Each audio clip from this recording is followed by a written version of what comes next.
मकर संक्रांति पर भूलकर भी मत करना ये काम, वरना पानी की तरह बह जाएगा पैसा। नमस्कार दोस्तों, मकर संक्रांति हिंदू धर्म का प्रमुख त्योहार माना जाता है क्योंकि अंग्रेजी कैलेंडर के अनुसार यह साल का पहला पर्व होता है। भारत के अलग अलग राज्यों में मकर संक्रांति को अलग अलग नामों से जाना जाता है। इस त्योहार को गुजरात में उत्तरायण कहा जाता है और पूर्वी उत्तर प्रदेश में इस त्योहार को खिचड़ी कहा जाता है। साथ ही दक्षिण भारत में इस दिन को पोंगल के रूप में मनाया जाता है। ज्योतिष शास्त्र के अनुसार आप सभी को बता दें कि जब सूर्य धनु राशि को छोड़कर मकर राशि में आते हैं तब मकर संक्रांति मनाई जाती है। ऐसे में सूर्य का मकर राशि में प्रवेश करना मकर संक्रांति कहलाता है।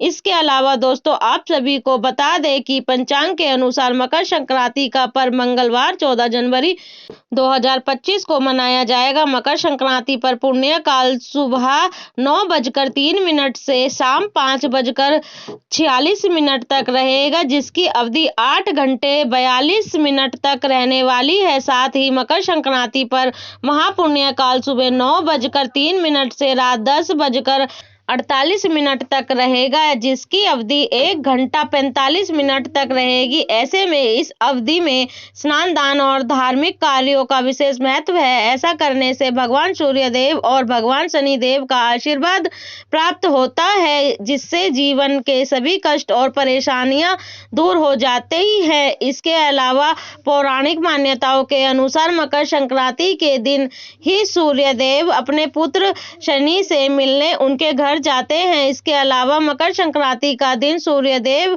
को अर्पित है, इसीलिए भगवान सूर्य देव को मकर संक्रांति के दिन श्रद्धा पूर्वक विधि विधान से पूजा अर्चना की जाती है और उन्हें प्रसन्न करने के तरह तरह के उपाय किए जाते हैं। लेकिन शास्त्रों में कुछ ऐसे कार्यों का वर्णन किया गया है जो कार्य भूल कर भी मकर संक्रांति के दिन नहीं करने चाहिए, नहीं तो भगवान सूर्य देव और भगवान शनि देव आपसे नाराज हो सकते हैं और आपको उनके क्रोध का सामना करना पड़ सकता है, जिससे आपको जीवन में कठिन समस्याओं का सामना करना पड़ सकता है और आपको जीवन में शुभ परिणाम की जगह अशुभ परिणाम देखने को मिल सकते हैं।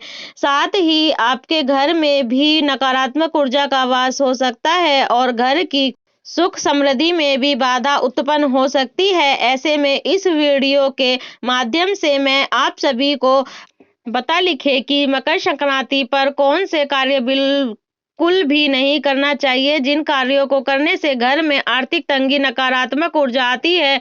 लेकिन उससे पहले अगर आप भी चाहते हैं कि माता लक्ष्मी का आशीर्वाद आप पर बना रहे तो इस वीडियो को एक लाइक करें और चैनल को सब्सक्राइब कर लें और कमेंट बॉक्स में जय लक्ष्मी माता जरूर लिखें। तो चलिए दोस्तों जानते हैं कि मकर संक्रांति पर कौन से कार्य भूलकर भी नहीं करने चाहिए। नंबर 1, बासी और अशुद्ध भोजन। दोस्तों धार्मिक परंपराओं में मकर संक्रांति के दिन ताजा और शुद्ध भोजन का सेवन अत्यधिक महत्वपूर्ण माना गया है। ऐसे में बासी और अशुद्ध भोजन का सेवन मकर संक्रांति पर करना पवित्रता को भंग करता है। मकर संक्रांति का दिन हमारे मन, शरीर और आत्मा को शुद्ध करने का अवसर प्रदान करता है और बासी भोजन का सेवन इस प्रक्रिया को बाधित करता है। ऐसे में मकर संक्रांति के दिन शुद्ध और ताजा भोजन तैयार करके उसका सेवन करने से आपके मन और शरीर को शांति और शक्ति मिलती है। साथ ही आपको भगवान सूर्य देव की भी विशेष कृपा प्राप्त होती है। नंबर 2, सूर्यास्त के बाद भोजन। जी हाँ दोस्तों, मकर संक्रांति के दिन सूर्यास्त के बाद भोजन करने से बचना चाहिए। माना जाता है कि मकर संक्रांति के दिन सूर्यास्त के बाद भोजन करने से भगवान सूर्य देव की कृपा प्राप्त नहीं होती है। अगर आप मकर संक्रांति के दिन सूर्यास्त के बाद भोजन करते हैं तो आपको इसके जीवन में अशुभ परिणाम देखने को मिलते हैं। साथ ही आपके घर में भी नकारात्मक ऊर्जा का वास हो जाता है, जिससे घर में अशांति का माहौल बना रहता है। नंबर 3, बिना स्नान किए भोजन। दोस्तों, मकर संक्रांति के दिन बिना स्नान किए अनाज ग्रहण बिल्कुल नहीं करना चाहिए। ऐसा करने से वह अनाज जहर के समान होता है, क्योंकि जीवन में अन्न और जल का महत्व बहुत अधिक होता है। इससे के अलावा मकर संक्रांति के दिन अन्न और जल को व्यर्थ करना या उसकी बर्बादी करना अशुभ माना जाता है। ऐसा आपको जीवन में कभी नहीं करना चाहिए। ऐसा करने से आपको भोजन के लिए भी तरसना पड़ सकता है। साथ ही तिल और गुड़ जैसे खाद्य पदार्थों का दान करना पुण्यदायक होता है, लेकिन उन्हें फेंकना या अपमानित करना पाप की श्रेणी में आता है। ऐसे में आपको इस दिन भोजन और जल का आदर करना चाहिए और इसे जरूरतमंदों, गरीबों को बांटना चाहिए, क्योंकि इसको सबसे बड़ा धर्म माना गया है। नंबर 4, बिना कुछ दिए वापस ना भेजे। दोस्तों, मकर संक्रांति के दिन अगर गरीब, ब्राह्मण या कोई असहाय व्यक्ति आपके घर पर या फिर आपके चौखट पर आ जाए तो उसे बिना कुछ दान किए उसे वापस नहीं लौटाना चाहिए। ऐसा करने से आप पाप के भागी बन सकते हैं और आपको जीवन में अशुभ परिणाम देखने को मिल सकते हैं। साथ ही आपको भगवान सूर्यदेव और भगवान शनिदेव के दुष्प्रभाव का सामना करना पड़ सकता है। ऐसे में आपके घर आए हुए गरीब, जरूरतमंद, असहाय व्यक्ति को श्रद्धापूर्वक कुछ ना कुछ जरूर देकर भेजना चाहिए। नंबर 5, तेल का दान। जी हाँ दोस्तों, मकर संक्रांति के दिन तेल ना तो किसी को देना चाहिए और ना ही किसी से लेना चाहिए और ना ही किसी को दान करना चाहिए। ऐसा कहा जाता है कि मकर संक्रांति के दिन तेल का दान करने से व्यक्ति को स्वास्थ्य संबंधित समस्याओं का सामना करना पड़ सकता है। इसीलिए इस दिन तेल का दान करने से बचें, क्योंकि तेल का दान करने से व्यक्ति को शुभ परिणाम की जगह अशुभ परिणाम ही देखने को मिलते हैं। नंबर 6, गरीबों को ना सताएं। दोस्तों, मकर संक्रांति के दिन गरीबों को दान देने से आपकी समस्त मनोकामनाओं की पूर्ति होती है। ऐसे में इन दिन भूलकर भी किसी गरीब या जरूरतमंद का अपमान ना करें, नहीं तो ऐसा करने से आपके जीवन में नकारात्मक प्रभाव पड़ सकता है। गरीबों को सताने से आपको कभी भी ईश्वर का आशीर्वाद नहीं मिलता है। इसके साथ ही मकर संक्रांति के दिन आपकी वाणी पर नियंत्रण रखें। वैसे तो कभी भी ना तो किसी का अपमान करना चाहिए और ना ही किसी को अपशब्द कहना चाहिए, लेकिन मकर संक्रांति के दिन खासकर इस बात का विशेष ध्यान रखना चाहिए। ऐसे में आपको इस पवित्र दिन पर अपनी वाणी में मधुरता लानी चाहिए।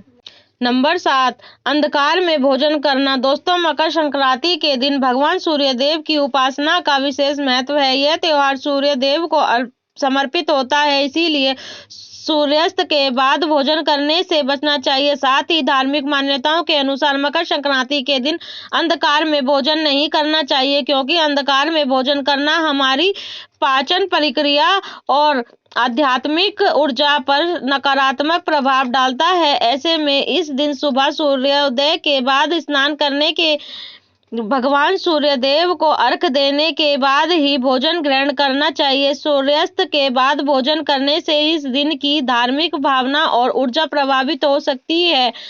साथ ही सूर्यदेव के प्रति कृतज्ञता प्रकट करने और अंधकार में भोजन से बचने से जीवन में सकारात्मक और शांति का अनुभव होता है। नंबर 8, लोहा या लोहे के सामान। जी हाँ दोस्तों, मकर संक्रांति पर लोहा या फिर लोहे से बने सामान को खरीदना बेहद ही अशुभ माना जाता है। धार्मिक मान्यता के अनुसार लोहे का संबंध भगवान शनिदेव से होता है और इस दिन लोहे की चीजें खरीदने से जीवन में नकारात्मक ऊर्जा और शनि दोष बढ़ सकता है। ऐसा माना जाता है कि लोहे का उपयोग इस दिन दान में करना चाहिए, ना कि इसे खरीदने में। ऐसे में अगर मकर संक्रांति के दिन लोहे के बर्तन या उपकरण खरीदे जाते हैं तो यह आर्थिक समस्या या स्वास्थ्य से जुड़ी परेशानियों का कारण बन सकता है। इसके अलावा खासतौर पर मकर संक्रांति के दिन लोहे की वस्तु दान करने से शनि देव प्रसन्न होते हैं और व्यक्ति के जीवन में से संकट दूर होते हैं। साथ ही साधक को जीवन में शुभ परिणाम देखने को मिलते सकते हैं और जातक के बिगड़े हुए कार्य बिना किसी अड़चन के पूर्ण हो जाते हैं। नंबर 9, अशुद्ध वस्त्र पहनना। दोस्तों, मकर संक्रांति के दिन पवित्र और स्वच्छता का विशेष महत्व होता है। ऐसे में इस दिन गंदे या अशुद्ध वस्त्र धारण करना अशुभ माना जाता है। धर्म ग्रंथों में इस बात का उल्लेख है कि स्नान करके स्वच्छ वस्त्र पहनना हमारी आत्मा और शरीर दोनों को शुद्ध करता है। इसके अलावा गंदे कपड़े पहनने से नकारात्मक ऊर्जा का संचार होता है, जिससे हमारे जीवन में अशुभता और आ सकती है। साथ ही मकर संक्रांति के दिन सफेद या हल्के रंग के वस्त्र पहनने का विशेष महत्व होता है, क्योंकि यह शांति और पवित्रता का प्रतीक है। ऐसे में मकर संक्रांति के दिन अशुद्ध वस्त्रों के बजाय स्वच्छ और साफ सुथरे कपड़े पहनने और पूजा अर्चना में सम्मिलित हो। ऐसा करने से न केवल मानसिक शांति मिलती है, बल्कि सकारात्मक ऊर्जा का अनुभव भी होता है। नंबर 10, तेल। दोस्तों, मकर संक्रांति पर तेल खरीदने की मनाही होती है, क्योंकि धार्मिक दृष्टि से तेल को शनिदेव का प्रतीक माना जाता है। ऐसे में इस दिन तेल खरीदना या इस्तेमाल करने से नकारात्मक ऊर्जा को बढ़ावा मिल सकता है और शनि दोष का प्रभाव जीवन में बढ़ सकता है। खासकर तिल का तेल, जिसे दान करना अत्यधिक शुभ माना जाता है। इस दिन खरीदने के बजाय जरूरतमंदों को दान करना चाहिए। इसके अलावा अगर मकर संक्रांति के दिन तेल खरीदा जाता है तो यह धन हानि और मानसिक अशांति का कारण बन सकता है। इसीलिए मकर संक्रांति पर तेल खरीदने से बचें और इसे किसी गरीब या मंदिर में दान करें। ऐसा करना आपके लिए शुभ फलदायी होगा। यह तमाम जानकारी जनरुचि को ध्यान में रखकर दी जा रही है। ज्योतिष और धर्म के उपाय और सलाहों को अपनी आस्था और विश्वास पर आजमाइए। वीडियो का उद्देश्य मात्र आपको बेहतर सलाह देना है। इस संदर्भ में हम किसी प्रकार का कोई दावा नहीं करते हैं। दोस्तों, वीडियो अच्छी लगी हो तो लाइक और सब्सक्राइब जरूर करें। धन्यवाद।